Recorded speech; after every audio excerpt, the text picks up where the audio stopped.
ભાવનગર શહેર જિલ્લામાં આજરોજ 8 નવા કોરોના પોઝિટિવ કેસો નોંધાયા, જ્યારે 8 દર્દીઓ બન્યા કોરોના મુક્ત। જિલ્લામાં નોંધાયેલ 5933 પોઝિટિવ કેસ પૈકી 36 દર્દી હાલ હોસ્પિટલમાં સારવાર હેઠળ। ભાવનગર શહેર જિલ્લામાં આજરોજ 8 નવા કોરોના પોઝિટિવ કેસો નોંધાતા જિલ્લામાં કોરોના પોઝિટિવ કેસોની સંખ્યા 5933 થવા પામી છે, જેમાં ભાવનગર શહેરી વિસ્તારમાં 7 પુરુષ મળી કુલ 7 કેસો નોંધાયા છે, જ્યારે તાલુકામાં વલભીપુર ખાતે 1 કોરોના પોઝિટિવ કેસ નોંધાયો। જ્યારે આજરોજ ભાવનગર મહાનગરપાલિકા વિસ્તારના 6 તેમજ તાલુકાના 2 એમ કુલ 8 કોરોના પોઝિટિવ દર્દીઓ કોરોના મુક્ત થયા હતા।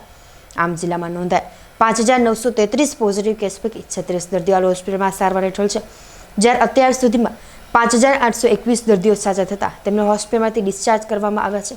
તેમજ શહેર જિલ્લામાં 69 દર્દીઓના અવસાન થયા છે।